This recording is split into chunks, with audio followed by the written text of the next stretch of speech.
that's a small part of the overall space. So if we're going to $100 trillion, how big is Bitcoin in that? 20 trillion? 25 trillion? Well, there's 75 trillion of other value. And that's what crypto is. It's the technology part of blockchain. How else can you use blockchain? And it was smart contracts that really changed everything. And if that crypto thesis plays out, how would you explain that to an institutional investor? How does that future financial system on the blockchain look like? Where do you see the biggest potential? So in the financial markets, everything will go on chain. So all equities will go on chain, quicker settlement. We're seeing money going on chain in terms of stablecoins. We'll see every derivative will end up being an NFT because they're just individualized contracts that can be settled instantaneously. That's what prediction markets are. They're basically derivative markets. So all of this is much more efficient way of ownership, monitoring flows, security, everything. So the financial system will en masse move entirely to this framework. It makes much more sense. So, but that is only part of the equation. The financial system is just some of this. But we've got a world where we're now about to compete with AI in the world that we live in. So we're going to need digital ID. We're going to need proof of who we are. Okay, well, that's an 8 billion person problem to get solved fast. With zero knowledge proof technology and blockchain, we can do that at scale, and we need it. Then we've got the rise of AI agents. And agents are, it's like hiring somebody off Fiverr to build a website for you, do a PowerPoint presentation, all of this stuff. You ask agents to do it, but agents still need to get paid because they cost in terms of compute and electricity.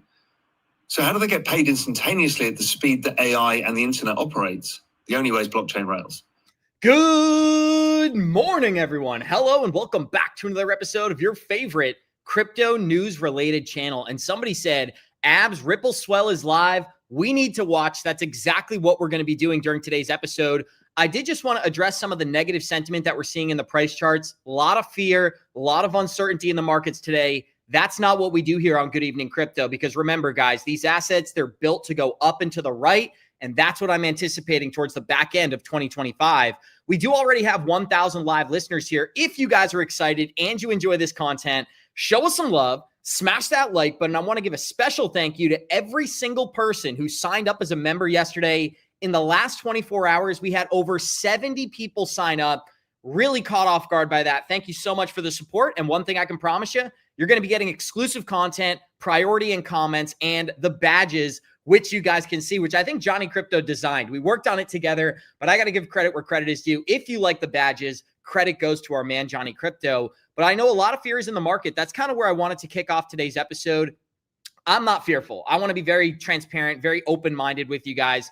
If there was reason for me to be fearful, I'd be transparent and I'd be telling you. But let's go through a couple of the reasons that I think this market is doing exactly what it's always done. And the back end of this year could be very exciting. We may even see an extension into 2026. That's even more optimistic. So just remember that. If for some reason this market trades sideways till the end of the year and then it gets explosive in 2026, that is best case scenario for altcoins. But I'm anticipating a liquidity cycle towards the back end of this year. And that's what I'm going to take you guys, take everybody through at the beginning of today's episode before we dive into the Ripple Swell content. And this person gave a great analysis. Ash Crypto on Twitter said, if you're scared, read this. In the first few days of November 2024, just 1 year ago, Bitcoin dumped from $71,000 to $66,000. And everyone said the market was done. But then Bitcoin pumped 60% from $66,000 to $108,000 in just 45 days thereafter. From November 4th, 2024 to December 15th, which is my birthday, great day, guys, 2024, ETH pumped 75%. And the altcoin market cap overall jumped 138% during that time, sending many altcoins like Xrp to a 5 to 10x in less than 2 months. This tells you that the market only needs 45 days to give parabolic explosive returns. And today we're sitting at that exact same spot. November just started and the market is dumping, but all the data is positive. And I think this is what's so confusing and bearish for people. I read a lot of the comments, guys, and especially with this new subscription, I get every single comment for anybody who's a subscriber to the channel as a notification on my phone. And it seems like the big confusion in crypto is that we get all these positive headlines and the prices just dump. And I think that there needs to be a realization that positive headline today doesn't correlate with positive price action today. What it does is it signals where this market is headed over these next few years. And it's one of the reasons that I'm really bullish on 2025 and 2026 is that we've gotten so much bullish news and these prices have really underperformed. I was talking to Johnny on the phone yesterday and we had a great conversation about this.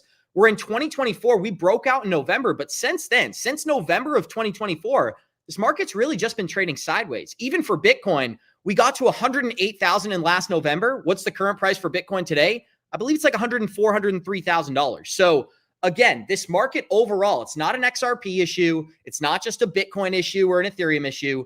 This market overall is just trading sideways and consolidating. So we're really waiting for a breakout in Bitcoin to drive these altcoins forward. But I wanted to finish off my analysis here, so I'll read this for you all.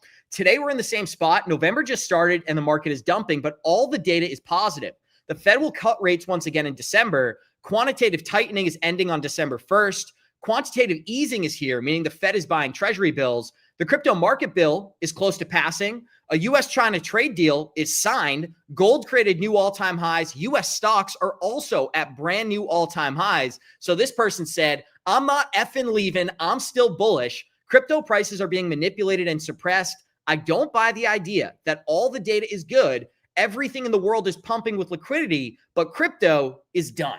So I'm holding and I'm waiting patiently. Definitely not easy, but we knew the risk before we started investing into internet money, or as Forbes like to call it, the magic beans of Ripple. But live chat, I want to ask you guys a quick question. One's in chat if you're bullish, two's in chat if you're bearish. I'd love to hear some of your thoughts, guys. And I do want to give a big thank you for this special donation right here. High risk, high reward with the 99-cent super sticker. Great donation, my friend. Want to give a big thank you.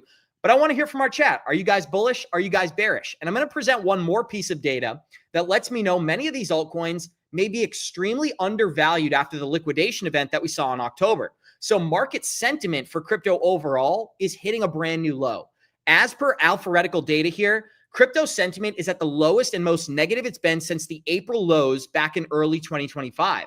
This metric has been 90% accurate at spotting the local bottoms when it turns orange to red. So again, we're in dark orange right now. We just need one final liquidity wave, and we're going to see red on the market sentiment indicator here, which leads us to believe we are at a local bottom. And I said this earlier for you guys, markets across the board are performing very well. Gold, the S&P, major internet companies inside the United States. And when you look at the top 10 assets across the world, Bitcoin is the only asset that's red over the last month. So again, seems like there's a laggard effect going on here where I'm anticipating after these catalysts arise at the back end of this year, we're going to see huge momentum into these projects. But for right now, we're beholden to Bitcoin, guys. So pretty cool. I did want to give a big thank you to this donation. Temporary pain is necessary.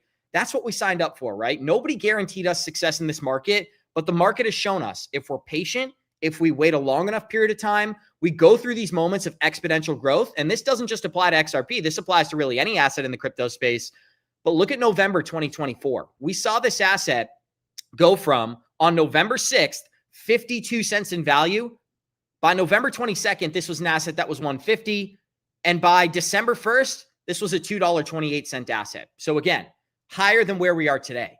If we see some type of bullish momentum that's very similar to this, I would anticipate we're trading at brand new all-time highs, and it's anybody's best guess as to where the price go from that point forward. But we are going to start diving into our Ripple Swell content. I do have a big announcement as well. Now, many of our listeners may know this, but as I was watching the Ripple Swell event, Ripple and Securitize are bringing RLUSD to Blackrock and Van Eyck for tokenized funds.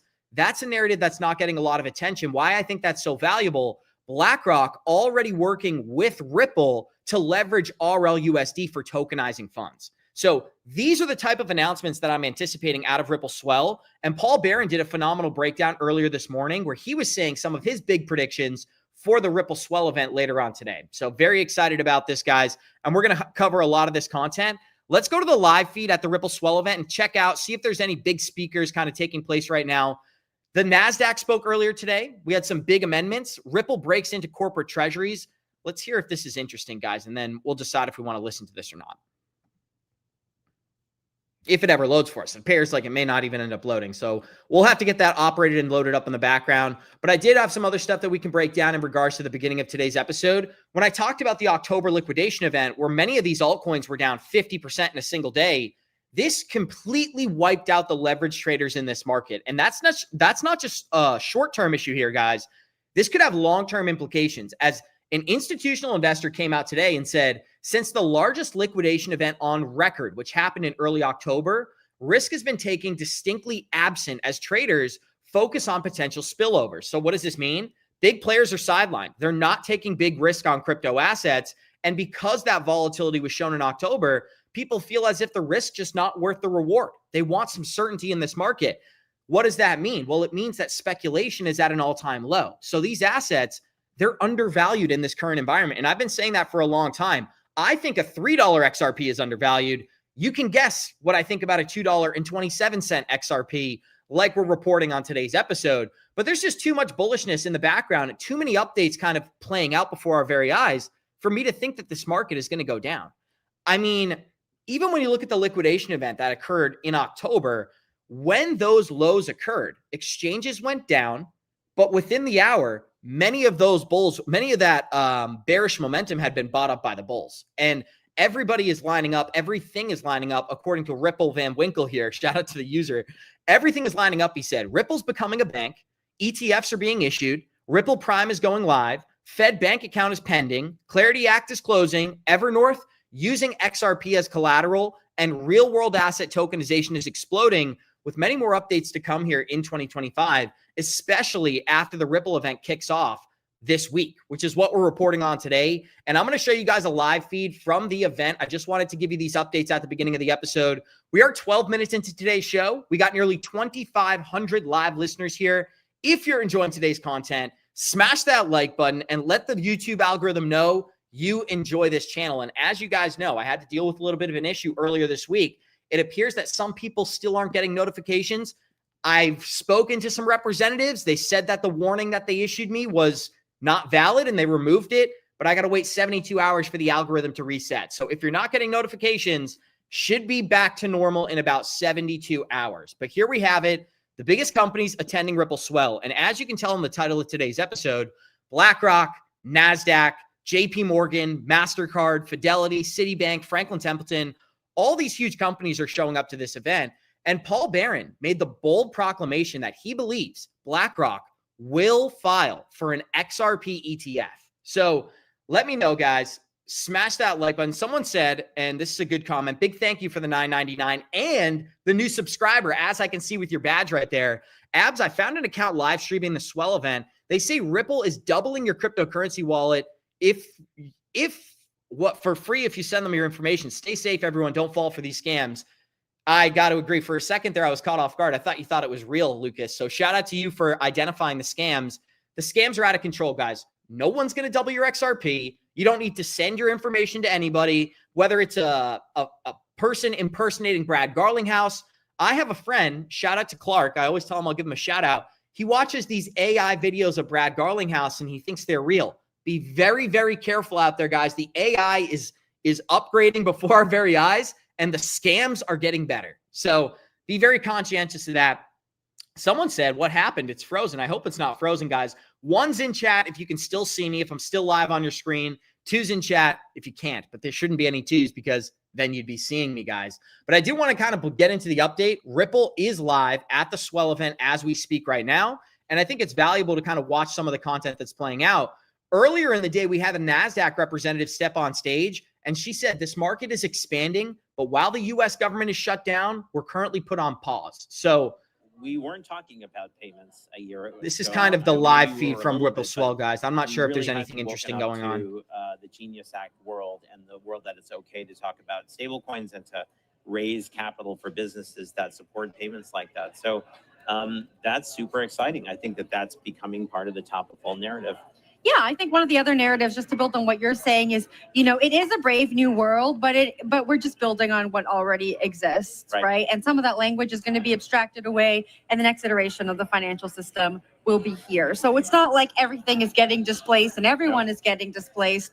we have some interesting acquisitions happening that are bringing the innovation to companies like American Airlines and Subway, like our last guest was talking I hope we can keep it fun though, because a lot of this stuff, once it becomes automated and treasures, then it becomes part of the fabric, and we need narratives that people can hang on to. I think there's still some fun in the I hope space. so. I mean, speaking of fun, XRP Army that's watching us at home, should Andy wear a tie tomorrow? I'm Feel leaning, free to vote in the comment section below. Let's throw up a poll. What color tie would you wear? I don't know. No? That's a whole other thing. Boy, you put me on the spot. I'm sorry, I don't know. Andy. What are you wearing tomorrow? We'll I'm not sure. We will coordinate, and you will see us here again I'll tomorrow. have my people work on it. I just want to remind everyone, if you're just joining our program, we are coming to you live from Ripple Swell in New York City. This is an invite-only event, so if you're watching at home, you are getting a special look into some of the discussions that are happening here in New York City. I'm Jen Sanasi. This is Andy Bear. We are going to be with you for a little bit longer. We'll also be back again tomorrow, but right now we're going to head on over to the stage and take a listen in on to what's happening over there. We'll start with you, Matt. Yeah, from our perspective and how our clients use stablecoins at the moment, of course, one of the key use cases is a bridge between TradFi and DeFi. So it really acts as that.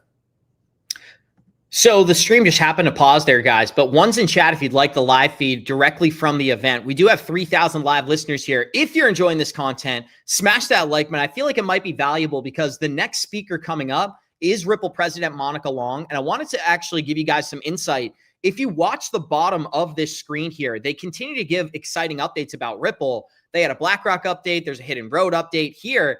BNY Mellon tapped by Ripple to secure the RLUSD stablecoin. So really cool to kind of watch this bottom ticker and see what scrolls by. Let's dive into the live stream. One's if you want the live stream. Two's if you want to get back into the prepared content. But I'd love to watch this with you guys. So for the time being, let's let it play. Conduit. It reset on me.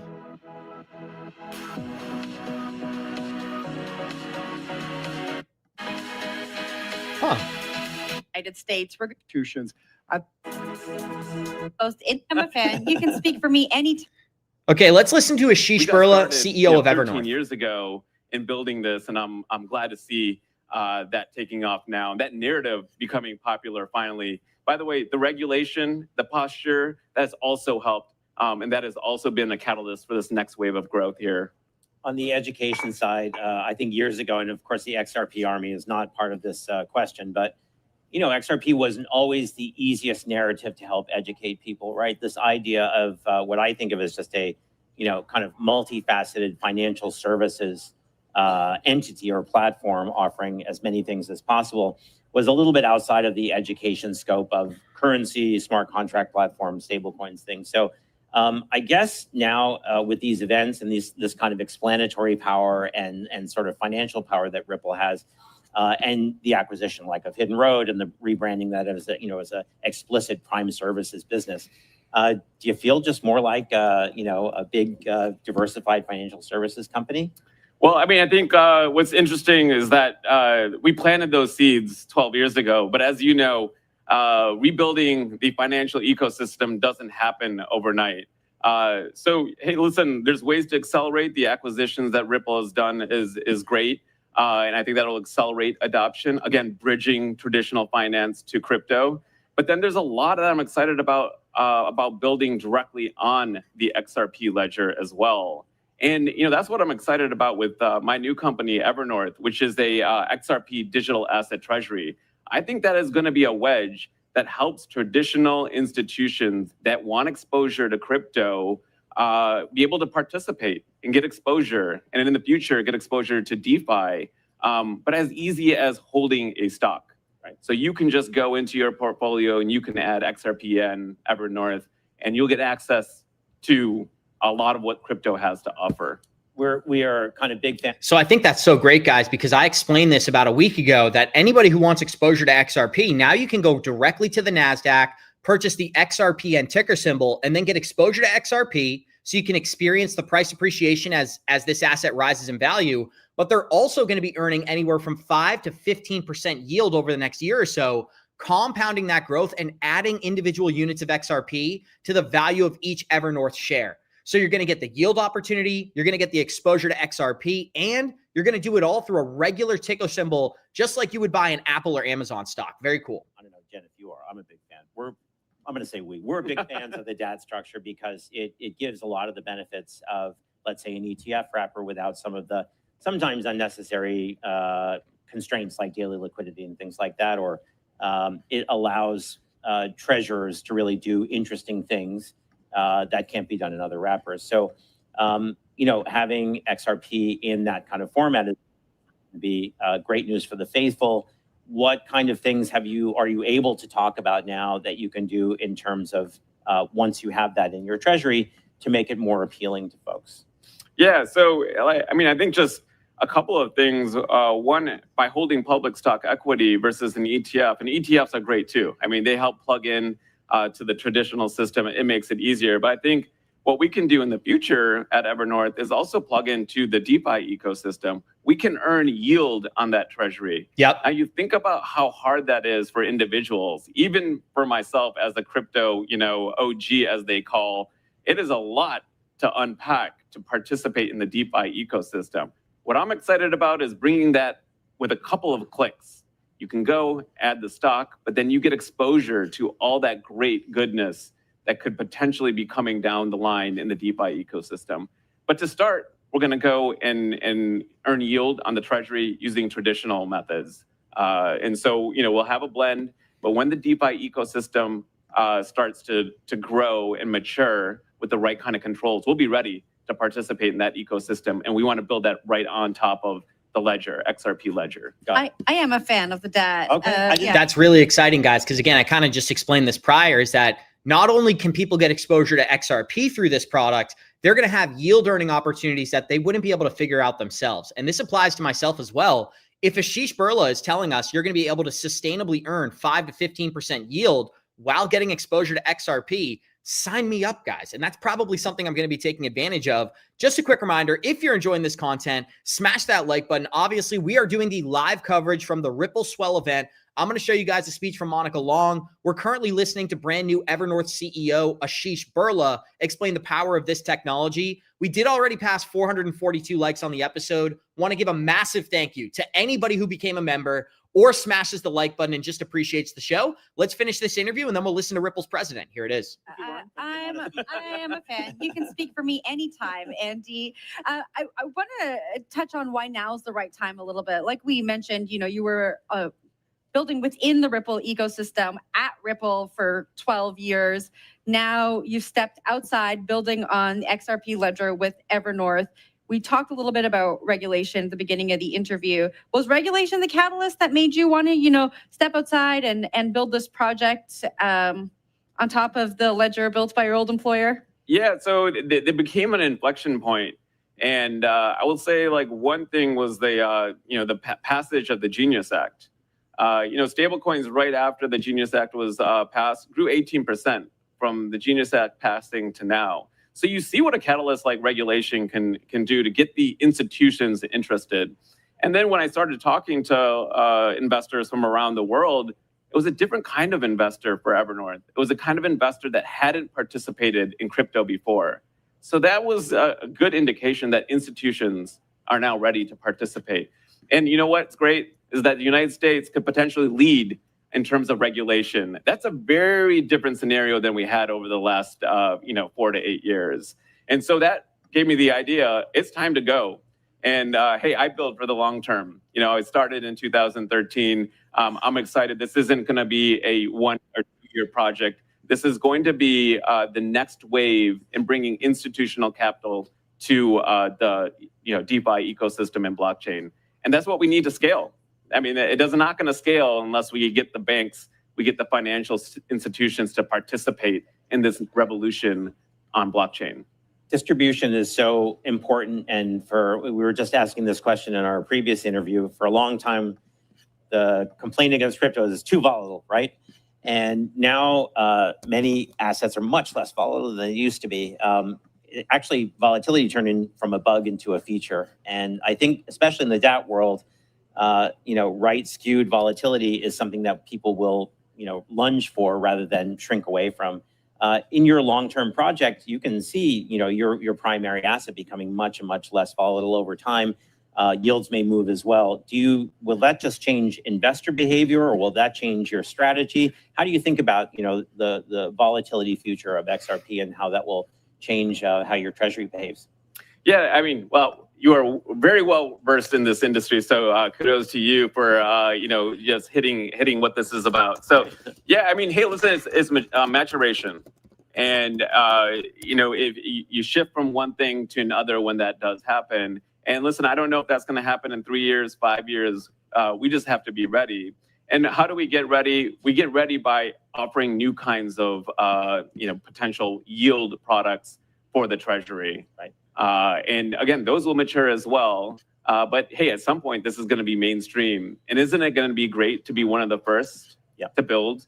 Because, first mover advantage really does matter. And getting to scale does matter in the debt space in particular. I think you're going to see that maybe there's room for one, maybe there's room for two around each chain, but then it's a pretty long tail. What is the purpose of investing in your third or fourth DAT around a given token? And so, hey, it is, let's get big. Let's use the right kind of risk. Yeah, let's get going. Big. But let's be responsible. Get fast, get going. But let's be responsible too, right? Like let's learn from the mistakes of the past. Let's build in the right kind of risk controls, because we're talking about institutions now, and we have a lot more to lose. So we got to get it right. This isn't a move fast and break things Facebook thing. This is let's do things properly. We're talking about finance. Yes, move fast and break things is a great tech strategy, of core finance strategy. Yes. If one DAT stumbles, will the other suffer medium term from the damage?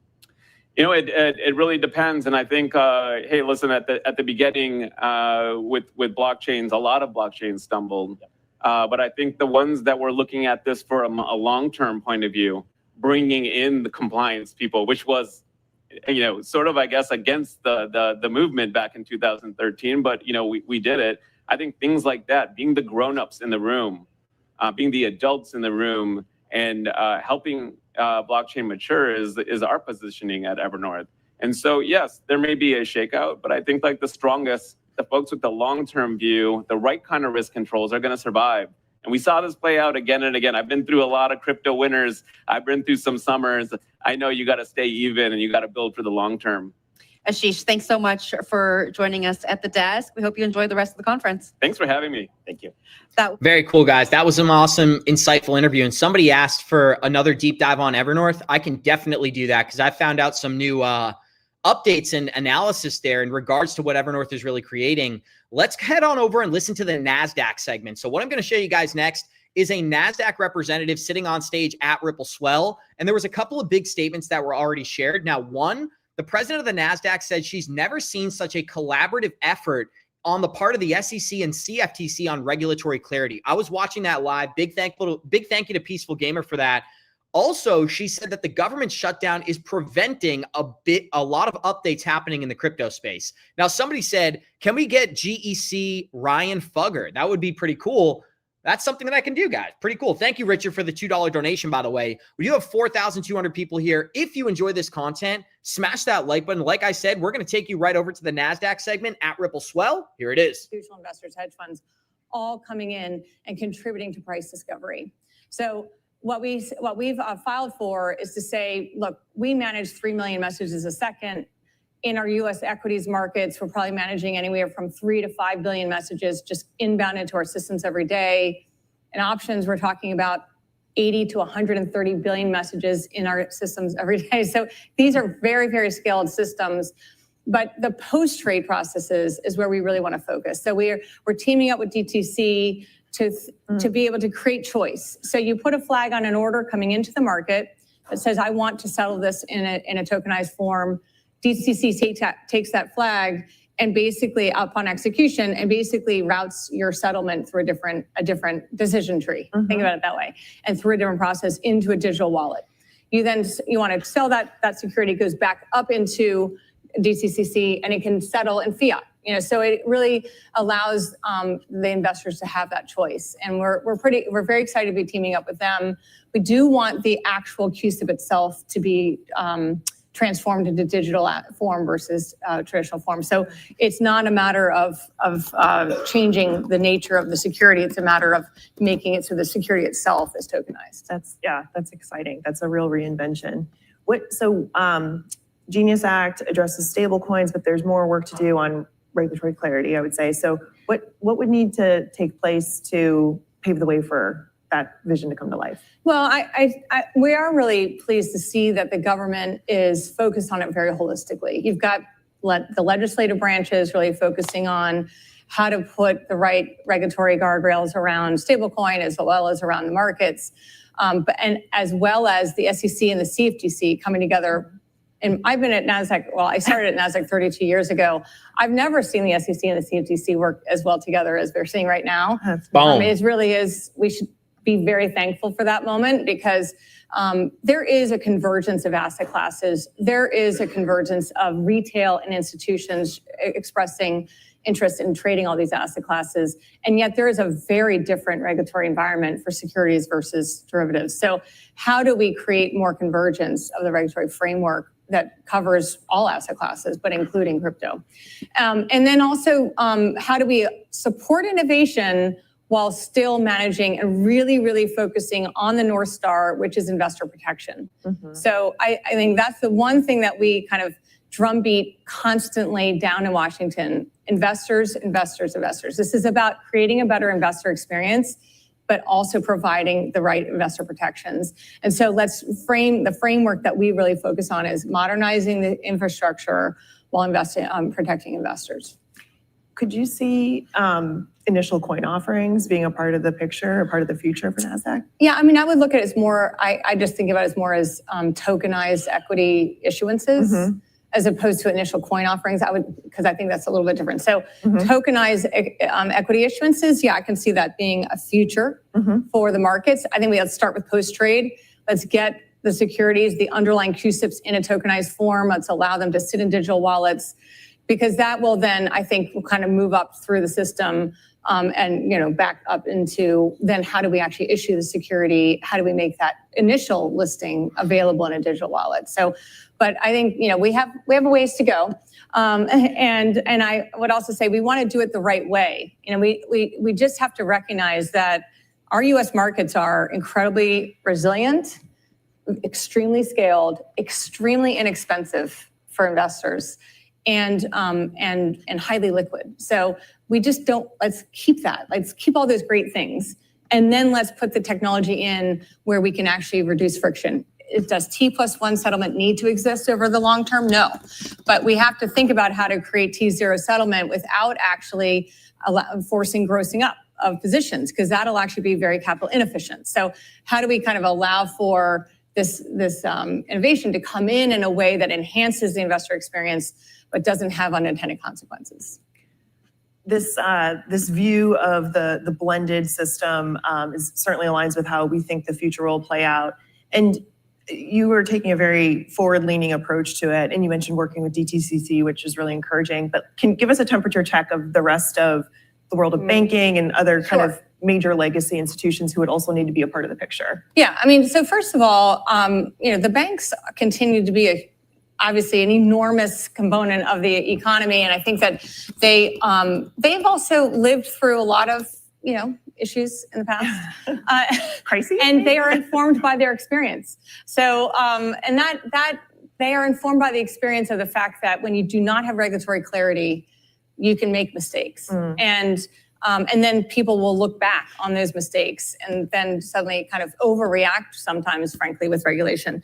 So they are really seeking regulatory clarity. If they have regulatory clarity, they understand the rules of the road. They understand that the rules are there with the investor protection as kind of the North Star, then they can work within those rules. And I think they're all expressing an enormous amount of interest in getting more engaged in the digital asset ecosystem. Obviously, they're doing a lot of work already to tokenize fixed income, tokenize bonds, create stable coins. I mean, you're seeing actually a lot of activity within the banks themselves to get engaged in the ecosystem.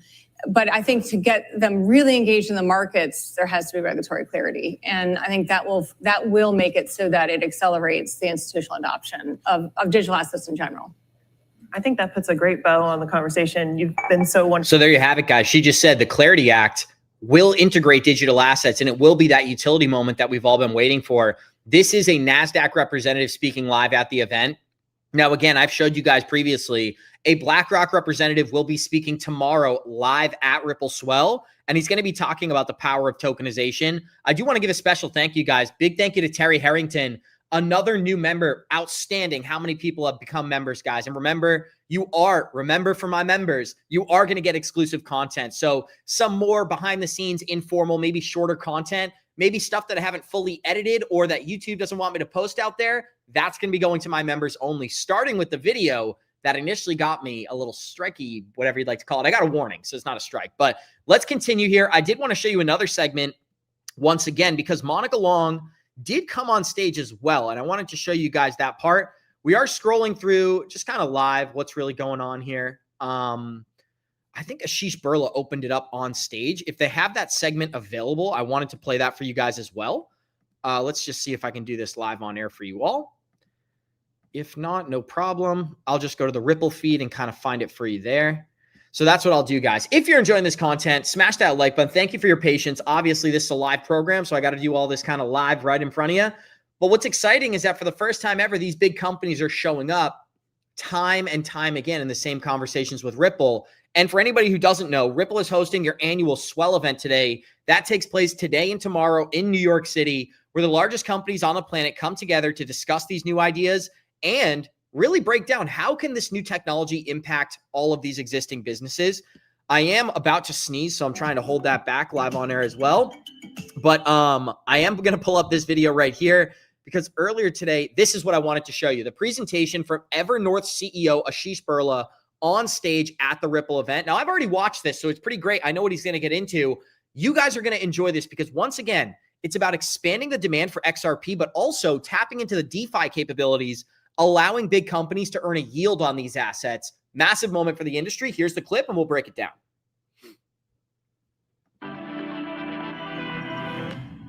There's a moment when potential becomes reality, when an idea moves from a concept to a new standard.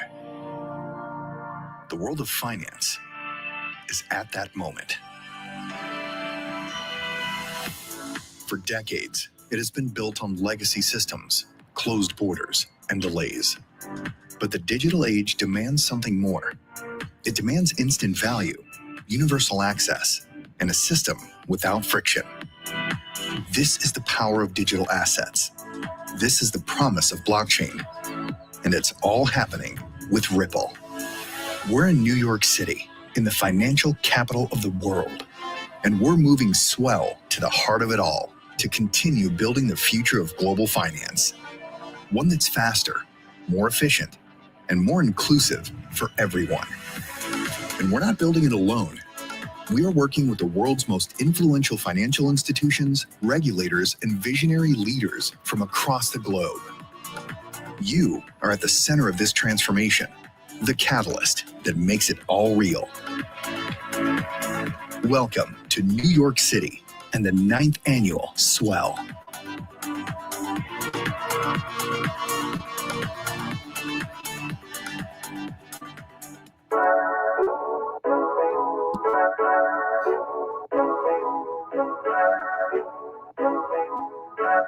Amazing.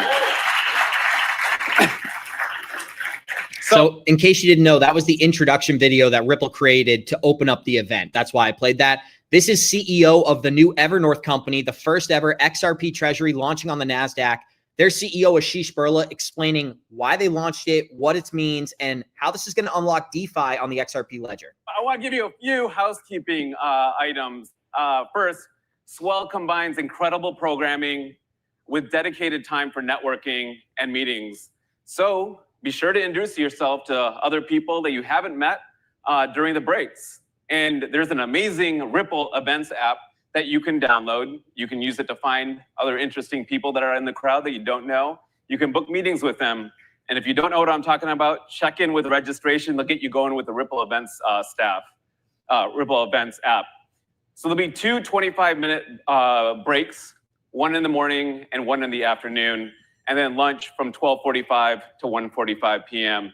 plenty of time for networking and getting to know one of each other here today. We'll conclude programming at 5:50 p.m., but we're not done. Join us for Swellabration, one of my favorite events from 6 to 9. Whoever came up with the word Swellabration, that's a hard word to say, but we'll be here 6 to 9 p.m. Chef Jose Andres Mercado downstairs, just a few minutes from here in Hudson Yards, a few minutes down in Hudson Yards. We'll do the amazing Ripple Innovation Awards. So enough for me. Let's get this program started. First up, in the morning, we have Ripple's president and my longtime friend, Monica Long. Monica will take the stage for Swell's opening remarks before being joined by Nasdaq's chair and CEO, Adina Friedman, for our morning's first keynote. So it's over to you, Monica. Welcome on stage.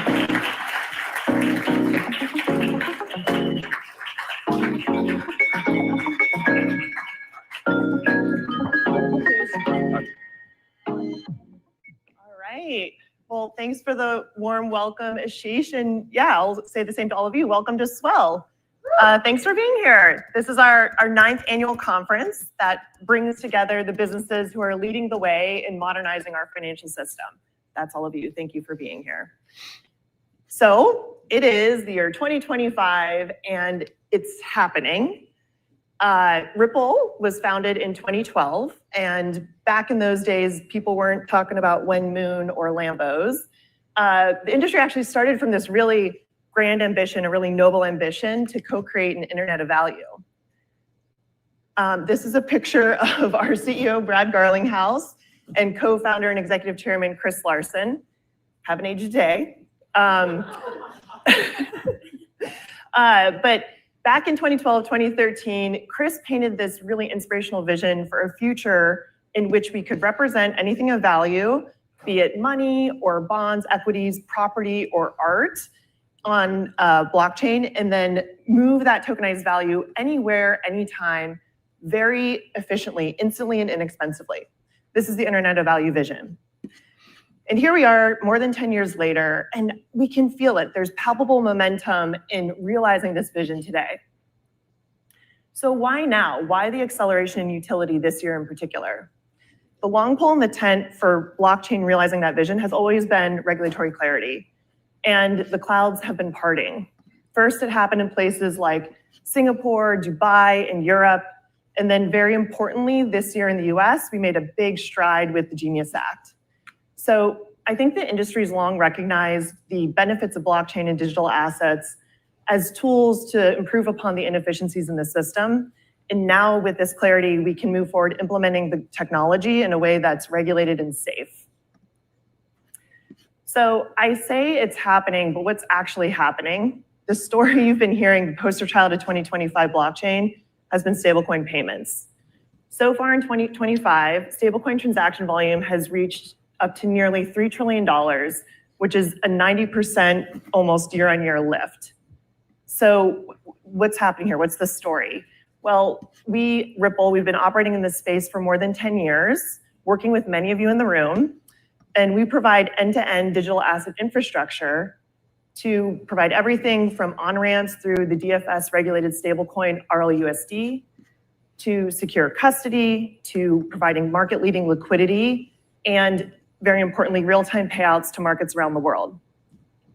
And if you've been keeping up on our news, we're adding collections and virtual accounts with Rail and wallets as a service with Palisade. So we have this experience. We'll talk about what's actually happening in the Internet of Value coming to life through telling some of your stories. We'll start with Brazabank and Zandbank, who are leading innovators in Brazil and the UAE, respectively. Their mission is to provide best-in-class payments for their clients, who are remitters, traders, SMEs. But for them, expanding into critical high-demand markets like the US can be really cumbersome. Opening a major corridor can take at least a few months. It requires dedicated local presence and expertise, and it consumes valuable time and capital. I'm just going to pause this because once again, what is Monica Long explaining in this very long clip? She's explaining what Ripple's entire business model is. What's the purpose of these acquisitions? Why are they acquiring each individual company? And I think it's really clear. They're tapping into every single different segment of the digital system so that they can be a one-stop shop for all these different financial products. And that's what Monica Long is really going on to highlight. I did also want to let you guys know that brand new XRP Rich List is up. People were asking me to share this wish list just for, we're taking a brief break, only 60 seconds or so here. But here's the brand new updated rich list. Now, for a long time, it took 2,400 XRP to be in the top 10%. That number continues to fall. As you can tell, now it takes 2,328 XRP to be in the top 10% of wallets on planet Earth, 8,000 to be in the top 5%, 10,400 to be in the top 4%, 15,000 to be in the top 3%, 24,200 to be in the top 2% of wallets on planet Earth. And if you have exactly 50,000 XRP or more, you are a 1% token holder when it comes to XRP, at least for the listed wallets on exchanges. Now, if you're a whale out there and you've got over 91, 92,000 units, you're in the top 0.5%. If you got 184,000, you're in the top 0.2%. If you have 330,000 units of XRP, you are in the top 0.1%. And believe me, guys, I just realized my camera's covering up the list. I apologize. Let me switch the camera angles real quick. There we go. I apologize about that, guys. I'm blocking the whole segment that I'm taking you through. But what I was getting at, 330,000 units of XRP, that gets you in the top 0.1% of wallets on planet Earth, consisting of over 7,900 wallets. So there's less than 8,000 wallets, meaning even less people, but less than 8,000 wallets, because many people own 2 or 3 wallets, with over 330,000 units. It's a really small number of people, guys. So just remember, when this asset class explodes, many people aren't even going to get rich. Most people don't have exposure to this asset class, but instead, it's people like ourselves who tune in every day and know how to operate. We are the ones that are going to profit off this digital asset evolution. I do want to give a huge thank you. We did just pass 696 likes on the episode, 4 more likes to pass 700 on the program. Let's finish it out with Monica Long's statements, and then we'll wrap it up for today. Even after they get those accounts set up, the best experience that they can provide to their customers is payments that settle in 3 to 5 days, are subject to cutoff windows, and often get stuck with limited visibility into the problem or solution. So after onboarding with us, they were able to unlock new corridors, including real-time payments into the US in just days, not months, and without the heavy lifting.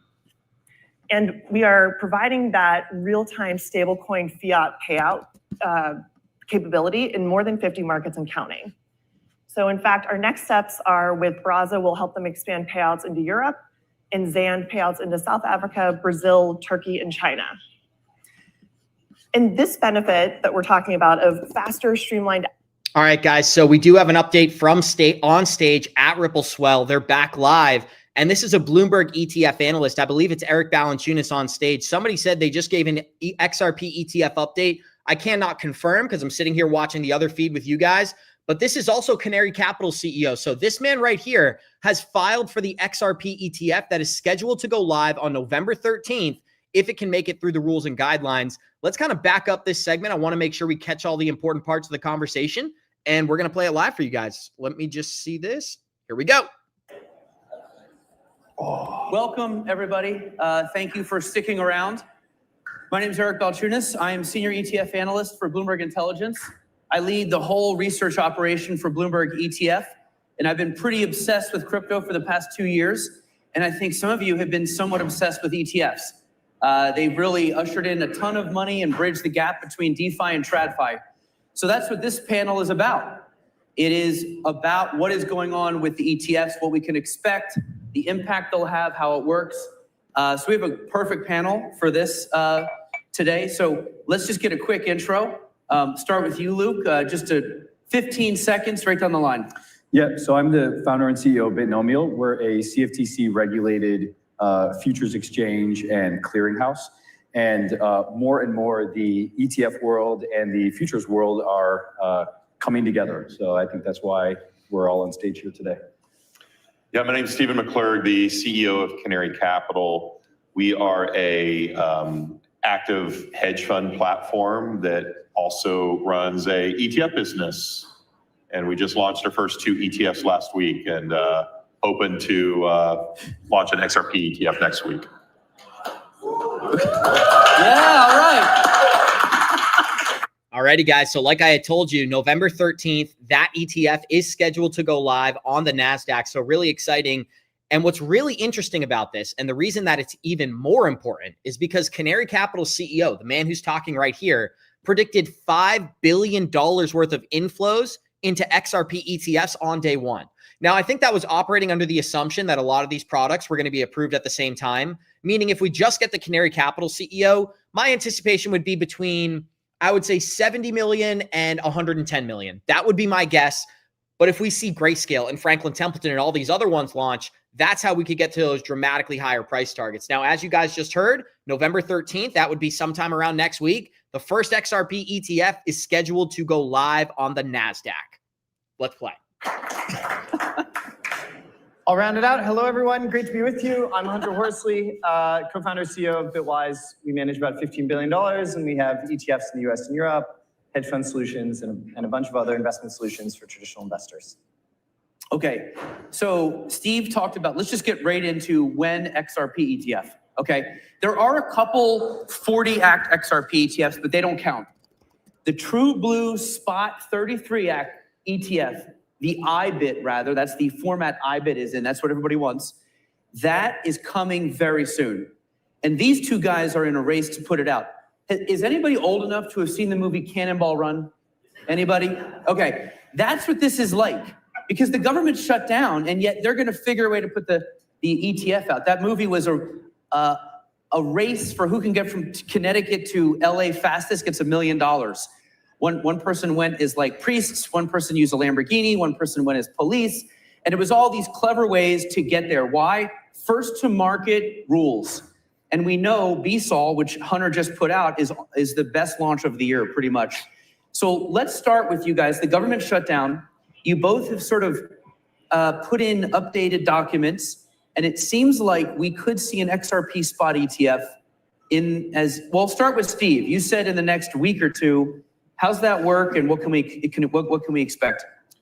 Yeah, I mean, there's a way to file these ETFs as long as you don't have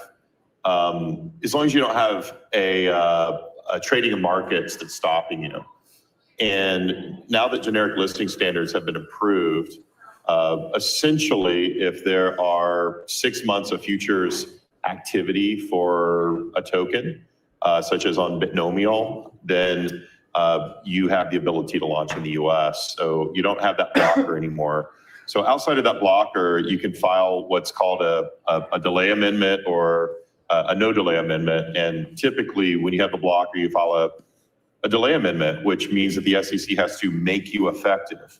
A no delay amendment is basically when you become a little bit more comfortable. If you're comfortable with your filing, which we are, and you file a no delay amendment, then that means that you automatically go effective in 20 days. So for instance, we filed that for Litecoin and HBAR, several weeks ago, which both of those went live last week. And then we filed a XRP ETF with no delay amendment, essentially 20 days before November 13th. So that's how it works. All right. So Hunter, you also updated this thing.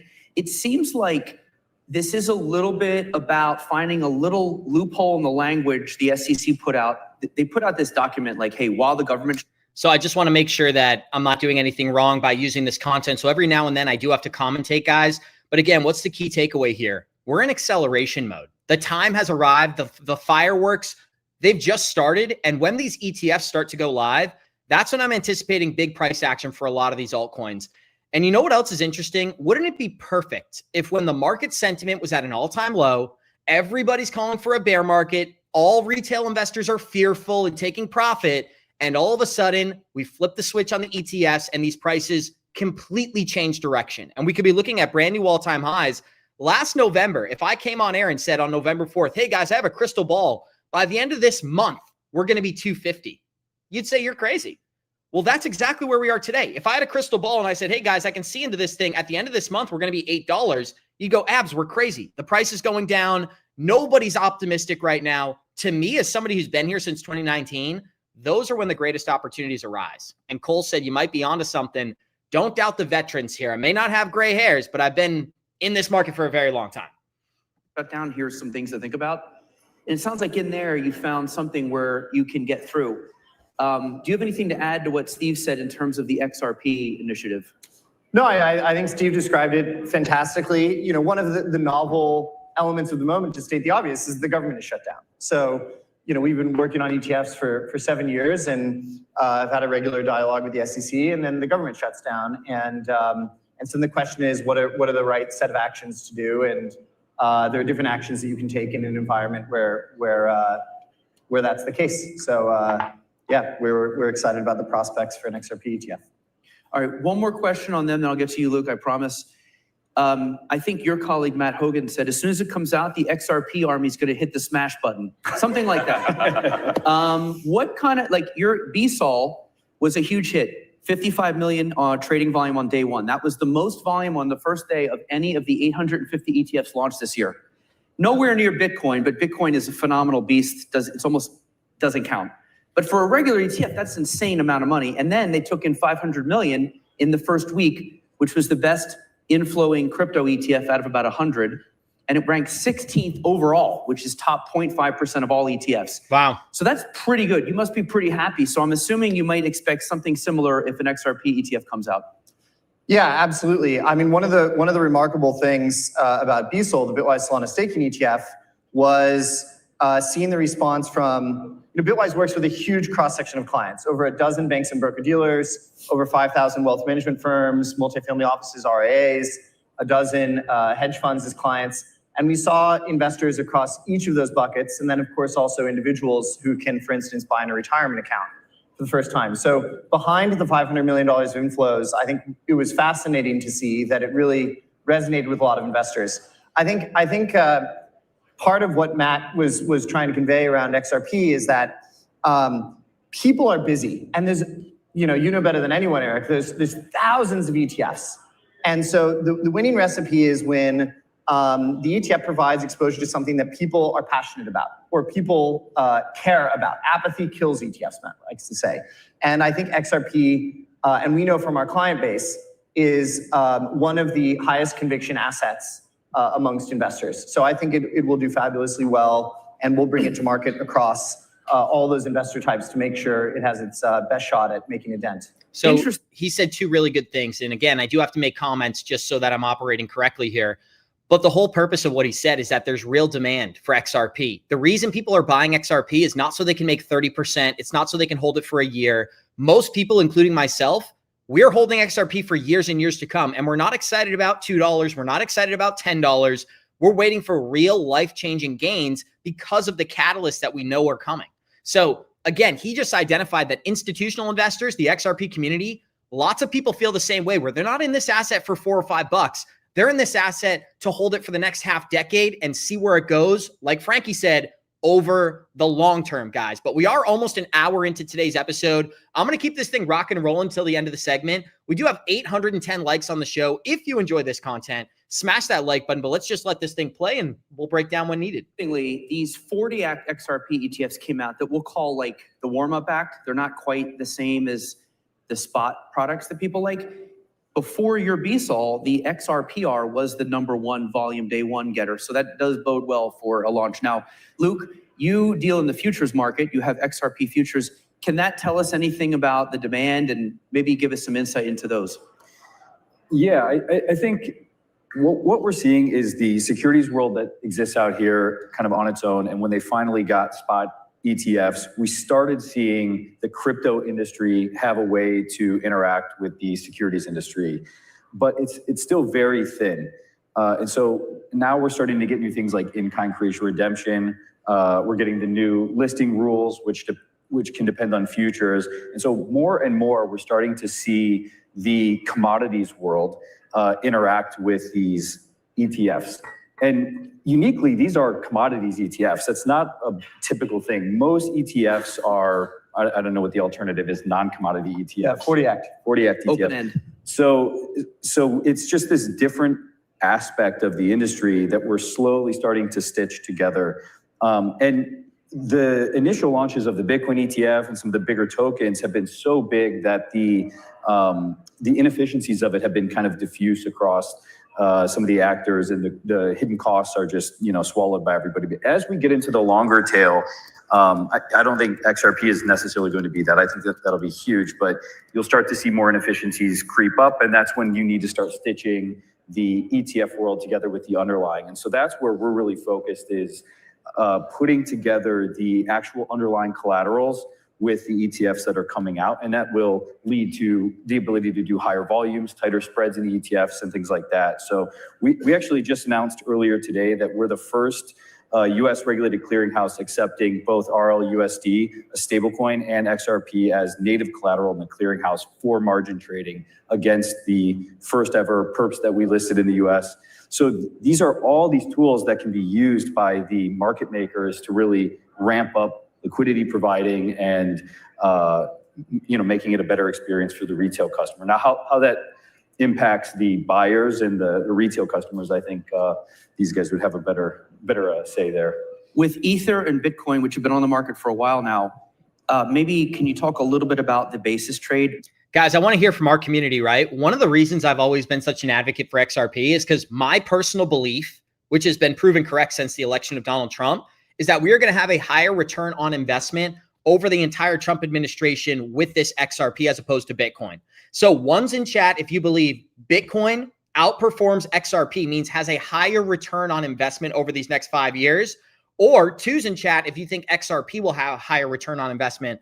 Now, why is that valuable? Because if me and you and our live chat can figure this out, wait until the big companies figure this out. Big companies are going to say, give me exposure to XRP, give me exposure to Cardano, Solana, AVAX, because these market caps are so much lower than where Bitcoin is today. Even 10% of the capital, that's the exact same move for XRP, meaning if we saw $41 billion worth of inflows for Bitcoin, we need less than 10% of that, meaning we need less than 4 billion to have the equivalent for XRP. It's going to take a much smaller amount of cash to dramatically move this price chart. They're probably going to get into that here. Let's let it play. Without boring people, maybe just quickly, they're going to use the futures and the spot and they arbitrage that, and just explain how that actually keeps things nice and tight between the different venues so no one gets a screwed over buying it this place when you could have got it cheaper here. Yeah, so typically when you're making markets in the ETF, you're hedging that exposure into the futures. So you're going long the ETF and you're going short the futures. And then what happens is that money then goes over to these guys' businesses, then they turn around and buy the underlying assets.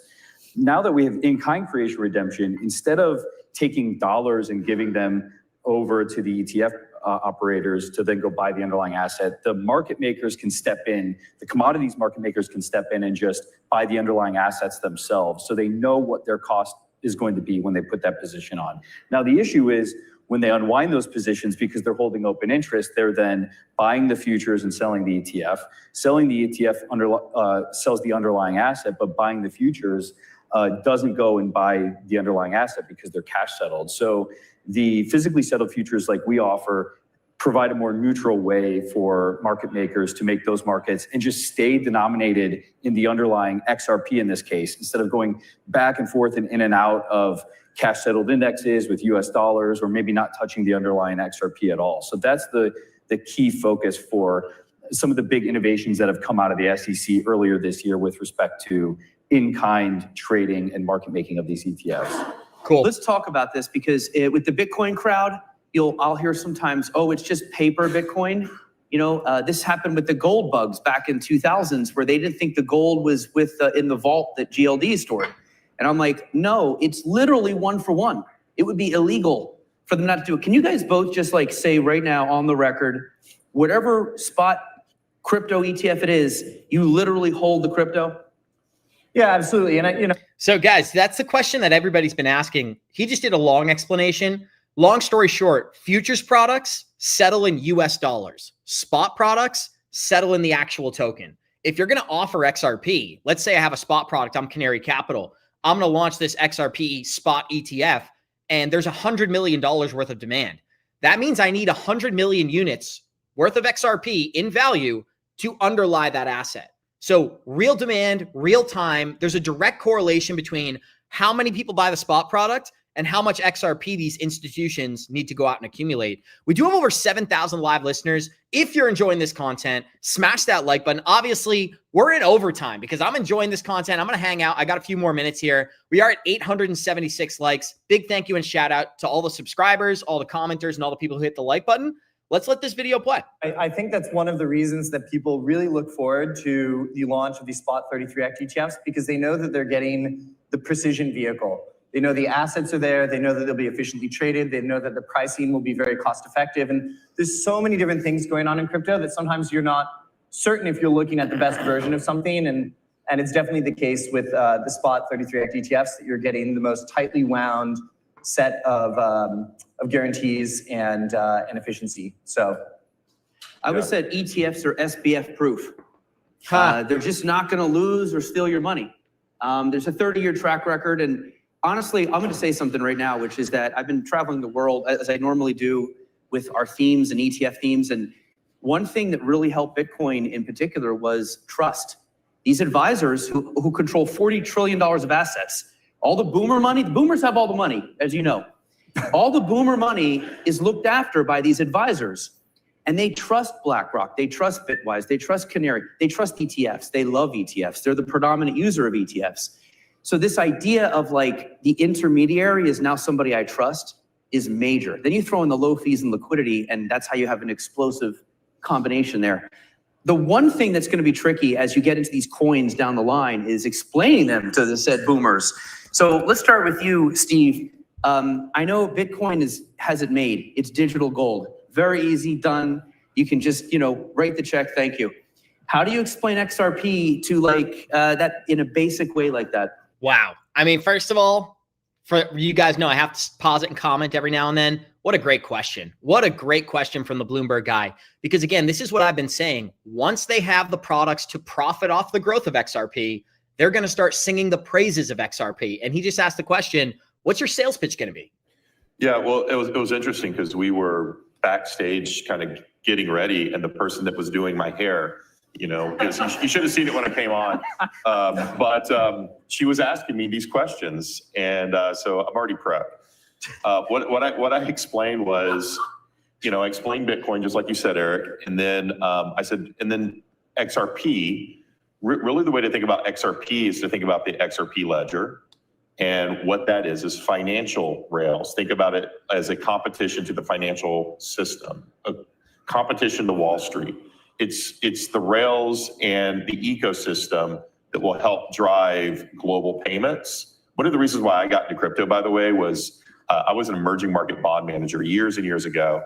And one of the things that I noticed in trading bonds and analyzing sovereign countries is the number of remittances that go back to certain countries. Some countries are massive. And the charges, the fees that are on top of people going overseas, working hard, sending money back to their family, and they're getting taken for anywhere between 8 to 15%. And I'm like, okay, that's wrong. It's got to change. And it's one of the things that I'm going to say that Ripple is really working on and utilizing XRPL to help change that, to help transform that system, so that you're not getting massive fees on all your hard work. You'll just pay taxes, which is a whole other subject. But that's what this does.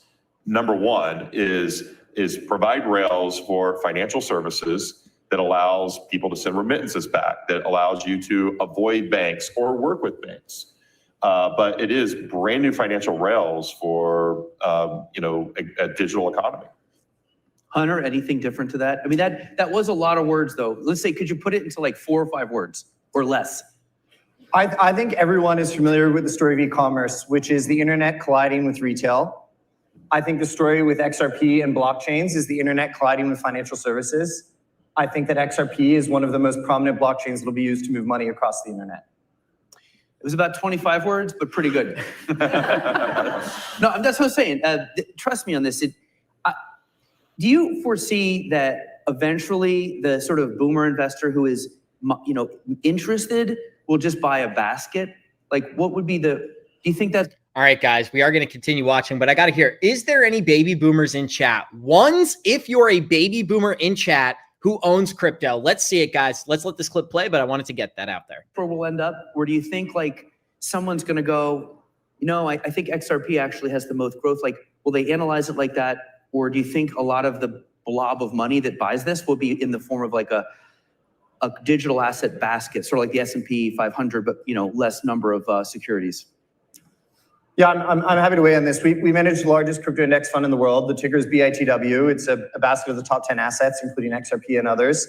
I think that right now the focus is on single assets. I think in 6 to 12 months, Eric, people will transition into the index. I think that there will be fatigue over time with figuring out, even if you know the assets you want to own, what size do you want to put in each of them? Should it be 1% in each? Should it be 2% in one, 1% in another? Should you rebalance it monthly? Should you never touch it? I think these types of questions for a lot of the investors who are coming into the space now, it's too much complexity for what is a 5-10% allocation. Of course, always conviction will have a role to play. People will want to take specific name exposures, or they'll want to touch it up. But I think now is not the moment for index. But I think in about 6 months, that'll be where the conversation is.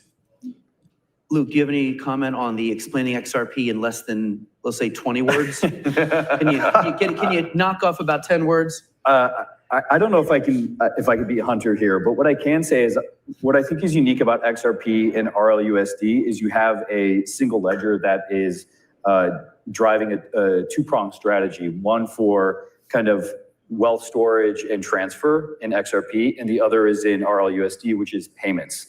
So having that both on a single ledger with a single strategy, to me, is what makes the ecosystem unique. Now you have futures on your exchange. Because it seems like the new SEC listing standards, by the way, all it really requires, the only thing you really need is that there's futures trading for 6 months on a exchange that has a surveillance going on. Your exchange counts for that, right? So does Coinbase. We do, yeah. Right. So how do you decide to add new futures? Because what you're doing is you're kind of setting up these guys for the next coin to ETFize. We were just talking about that backstage. So for us to launch futures or any kind of derivative product on an underlying token asset, we have to do risk management for the margin. So that's one of the biggest hurdles for us is we do the risk margin modeling and try to figure out what kind of credit we can provide to the customers. We have to get the ecosystem of the FCMs to support it and bring it on board. And so, I think we're each in our individual own races on the derivatives exchange side of things. We've got CME, Coinbase, and us primarily that are focused on listing these. But we're now all very aware that the ETFs are waiting in the wings, and that's a big driver to the underlying asset as a whole and users wanting to come and trade our products. I mean, guys, that's so exciting because, again, people think we're speculating on, will these ETFs create new demand for XRP? These are the ETF issuers, and they're telling you it absolutely will. They said that not only is there existing demand, but they're going to begin these marketing pitches that we've talked about for a really long time. And I want to give a special thank you to this person in chat, Johnny Krypto 777. This is hilarious. Shout out to the AKA Johnny Krypto's evil twin in chat today, guys. I think Ab's answer is better. XRP makes money move like information on the internet. And I've said that for a long time. That's a quick pitch. XRP makes money move at the speed of information. Really simple. So Steve, both you guys have been pretty aggressive filing. Steve, how do you decide when to file for a new cryptocurrency ETF? And maybe is that something where you have to wait for them, or can you, because I think, correct me if I'm wrong, you have a Trump Coin 33 Act ETF, which would require futures, but I don't think we have futures yet. But at some point, because it could take 240 days to get that approved, in the meantime, maybe they add them. So do you kind of think about, let me put out some products that almost like call options. I may or may not actually move forward on them, but I'm gonna file for a couple. How does that process work? Yeah, well, I mean, kind of going back to Bitcoin, both Hunter and I have been working on Bitcoin ETFs. I think you were 2017 and I was probably in 2018. And across the board. And it took so much time that, to launch that one. So when we started filing additional ETFs as Canary last year, we looked at where we thought that there would be demand. We looked at tokens that we liked and kind of put those together. Some things like you mentioned, Trump coin, are things that there's, a lot of demand for.